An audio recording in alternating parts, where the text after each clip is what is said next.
Gentlewoman yields back. I now recognize the gentleman from North Carolina, Mr. Harris, for 5 minutes. Thank you, Mr. Chairman, and thanks to all of you on the panel for being a part of this hearing today. On January 23rd, 2025, President Trump issued an executive order titled Removing Barriers to American Leadership in Artificial Intelligence, aimed at solidifying the United States' position as the global leader in AI. I, for one, applaud the Trump administration's leadership on this issue. Mr. Chilson, would you just take a moment and explain how this executive order will indeed help solidify our position as the global leader in AI, as the EO states? Well, it's a sea change from the Biden executive order, which was the third longest executive order in history, and basically set a government-wide call for agencies to figure out how to regulate AI. This Trump executive order is the opposite.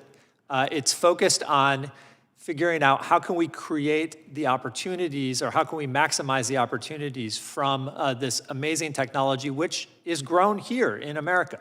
And so some of its mechanisms, it directs the Office of Science and Technology Planning to create an AI action plan. Those comments have gone into that agency, and I think they're going to come out with a comprehensive approach. But the main thing here is the total change in perspective. It's one from fear and risk that this technology is going to hurt people, to recognizing that it has huge opportunities, not just for consumers, not just for everyday things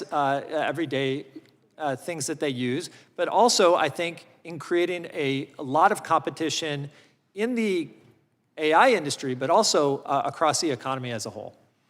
You referenced the science and technology policy. I know Section 4 of Trump's executive order requires various executive agencies to coordinate on the creation of an action plan to submit to the president in 180 days. And the action plan should lay out how we can achieve AI dominance.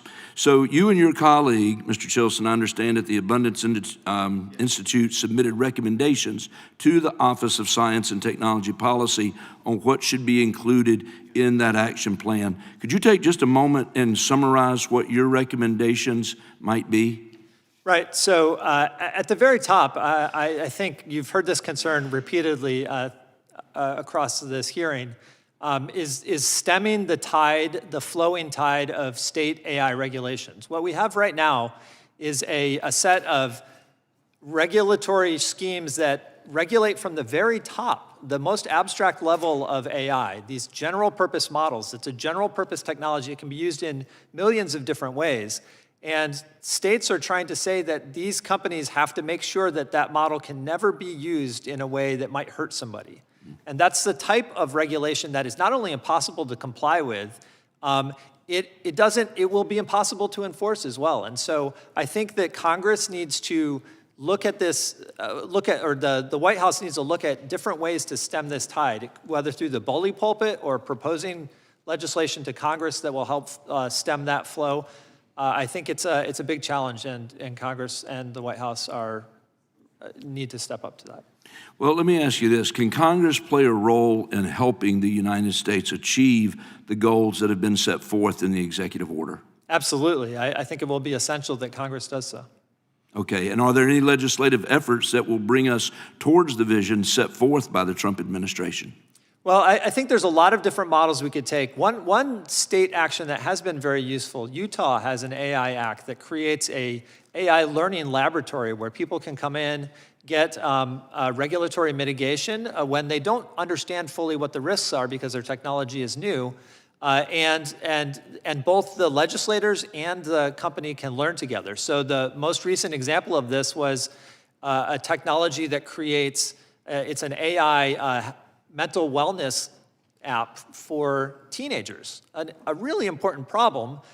You can understand the sensitivity there. They worked with this regulatory sandbox to create not only just the app itself, but also there's been legislation that was proposed to Utah to the legislature that governed some of those types of apps. And so it's a cooperative thing. I think it's a kind of structure that might work very well at the federal level as well. Very good. Well,